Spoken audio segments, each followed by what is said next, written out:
The caterpillar and Alice looked at each other for some time in silence. At last the caterpillar took the hookah out of its mouth, and addressed her in a languid, sleepy voice. "Who are you?" said the caterpillar. This was not an encouraging opening for a conversation. Alice replied, rather shyly, I hardly know, sir. Just at present, at least I know who I was when I got up this morning, but I think I must have been changed several times since then." "What do you mean by that?" said the caterpillar sternly. "Explain yourself."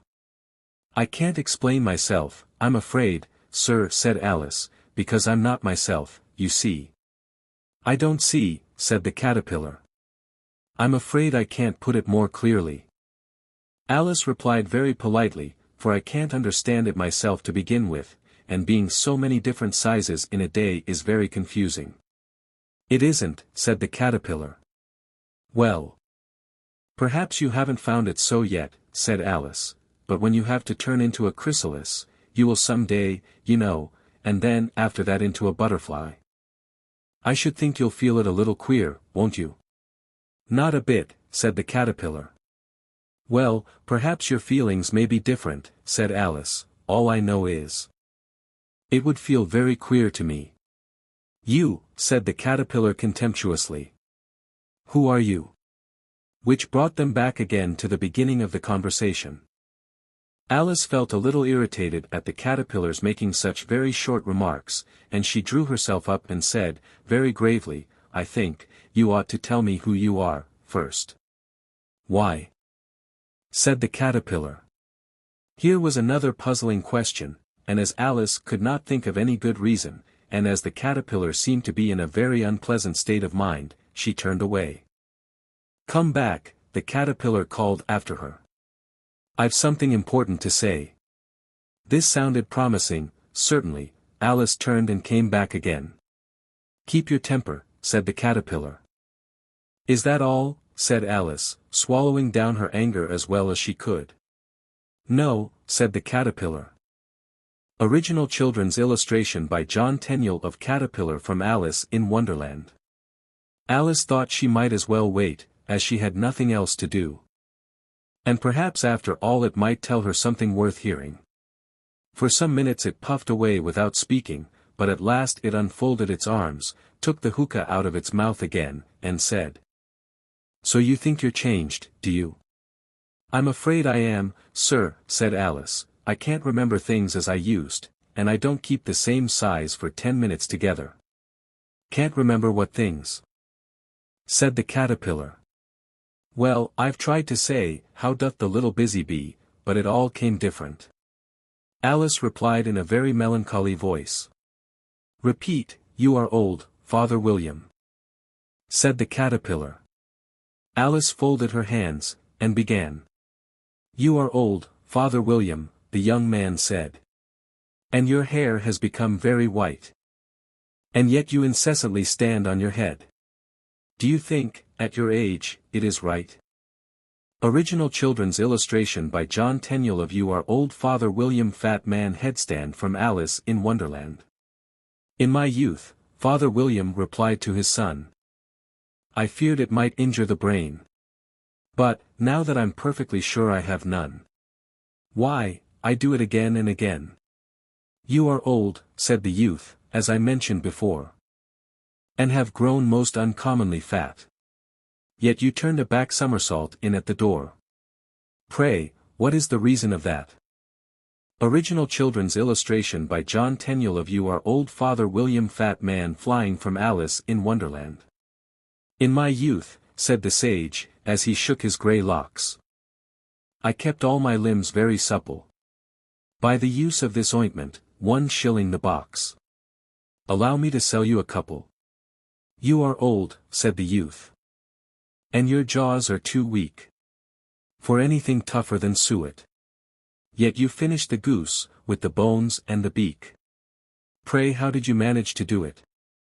Original children's illustration by John Tenniel of You Are Old Father William from Alice in Wonderland. "In my youth," said his father, "I took to the law, and argued each case with my wife. And the muscular strength, which it gave to my jaw, has lasted the rest of my life. You are old, said the youth, one would hardly suppose that your eye was as steady as ever. Yet you balanced an eel on the end of your nose. What made you so awfully clever? I have answered 3 questions, and that is enough. Said his father, don't give yourself airs. Do you think I can listen all day to such stuff? Be off, or I'll kick you downstairs. Original children's illustration of You Are Old Father William from Alice in Wonderland. That is not said right, said the caterpillar. Not quite right, I'm afraid, said Alice, timidly. Some of the words have got altered. It is wrong from beginning to end, said the caterpillar decidedly, and there was silence for some minutes. The caterpillar was the first to speak. What size do you want to be? It asked. Oh, I'm not particular as to size, Alice hastily replied, only one doesn't like changing so often, you know. I don't know, said the caterpillar. Alice said nothing. She had never been so much contradicted in her life before, and she felt that she was losing her temper. Are you content now? Said the caterpillar. Well, I should like to be a little larger, sir, if you wouldn't mind, said Alice. 3 inches is such a wretched height to be. It is a very good height indeed, said the caterpillar angrily. Rearing itself upright as it spoke, it was exactly 3 inches high. But I'm not used to it, pleaded poor Alice in a piteous tone. And she thought of herself. I wish the creatures wouldn't be so easily offended. You'll get used to it in time, said the caterpillar, and it put the hookah into its mouth and began smoking again. This time Alice waited patiently until it chose to speak again. In a minute or two the caterpillar took the hookah out of its mouth and yawned once or twice, and shook itself. Then it got down off the mushroom, and crawled away in the grass, merely remarking as it went, one side will make you grow taller, and the other side will make you grow shorter. One side of what? The other side of what? Thought Alice to herself. Of the mushroom, said the caterpillar, just as if she had asked it aloud, and in another moment it was out of sight. Alice remained looking thoughtfully at the mushroom for a minute, trying to make out which were the 2 sides of it, and as it was perfectly round, she found this a very difficult question. However, at last she stretched her arms round it as far as they would go, and broke off a bit of the edge with each hand. And now which is which? She said to herself. And nibbled a little of the right-hand bit to try the effect. The next moment she felt a violent blow underneath her chin, it had struck her foot. She was a good deal frightened by this very sudden change, but she felt that there was no time to be lost, as she was shrinking rapidly, so she set to work at once to eat some of the other bit. Her chin was pressed so closely against her foot, that there was hardly room to open her mouth, but she did it at last, and managed to swallow a morsel of the left-hand bit. Asterisk asterisk asterisk asterisk asterisk asterisk asterisk. Asterisk asterisk asterisk asterisk asterisk asterisk. Asterisk asterisk asterisk asterisk asterisk asterisk asterisk. Come, my head's free at last, said Alice in a tone of delight, which changed into alarm in another moment. When she found that her shoulders were nowhere to be found, all she could see, when she looked down, was an immense length of neck, which seemed to rise like a stalk out of a sea of green leaves that lay far below her. What can all that green stuff be? Said Alice. And where have my shoulders got to? And oh, my poor hands! How is it I can't see you? She was moving them about as she spoke, but no result seemed to follow, except a little shaking among the distant green leaves.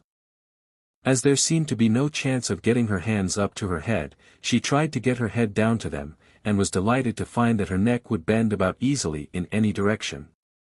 Like a serpent. She had just succeeded in curving it down into a graceful zigzag, and was going to dive in among the leaves, which she found to be nothing but the tops of the trees under which she had been wandering, when a sharp hiss made her draw back in a hurry. A large pigeon had flown into her face, and was beating her violently with its wings. Serpent, screamed the pigeon. I'm not a serpent, said Alice indignantly. Let me alone. Serpent, I say again, repeated the pigeon. But in a more subdued tone, and added with a kind of sob, I've tried every way, and nothing seems to suit them. I haven't the least idea what you're talking about, said Alice. I've tried the roots of trees, and I've tried banks, and I've tried hedges, the pigeon went on, without attending to her, but those serpents. There's no pleasing them. Alice was more and more puzzled, but she thought there was no use in saying anything more till the pigeon had finished. As if it wasn't trouble enough hatching the eggs, said the pigeon. But I must be on the lookout for serpents night and day. Why, I haven't had a wink of sleep these 3 weeks. I'm very sorry you've been annoyed, said Alice, who was beginning to see its meaning. And just as I'd taken the highest tree in the wood, continued the pigeon, raising its voice to a shriek. And just as I was thinking I should be free of them at last, they must needs come wriggling down from the sky. Ugh, serpent. But I'm not a serpent, I tell you, said Alice. I'm a. Well. What are you, said the pigeon. I can see you're trying to invent something. I'm a little girl, said Alice, rather doubtfully, as she remembered the number of changes she had gone through that day. A likely story indeed, said the pigeon in a tone of the deepest contempt. I've seen a good many little girls in my time, but never one with such a neck as that. No. You're a serpent, and there's no use denying it. I suppose you'll be telling me next that you never tasted an egg. I have tasted eggs, certainly, said Alice, who was a very truthful child, but little girls eat eggs quite as much as serpents do, you know. I don't believe it, said the pigeon, but if they do, why then they're a kind of serpent, that's all I can say. This was such a new idea to Alice, that she was quite silent for a minute or two, which gave the pigeon the opportunity of adding. You're looking for eggs, I know that well enough, and what does it matter to me whether you're a little girl or a serpent? It matters a good deal to me, said Alice hastily. But I'm not looking for eggs, as it happens, and if I was, I shouldn't want yours, I don't like them raw. Well, be off, then, said the pigeon in a sulky tone, as it settled down again into its nest. Alice crouched down among the trees as well as she could, for her neck kept getting entangled among the branches. And every now and then she had to stop and untwist it. After a while she remembered that she still held the pieces of mushroom in her hands, and she set to work very carefully, nibbling first at one and then at the other, and growing sometimes taller and sometimes shorter, until she had succeeded in bringing herself down to her usual height. It was so long since she had been anything near the right size, that it felt quite strange at first, but she got used to it in a few minutes, and began talking to herself, as usual.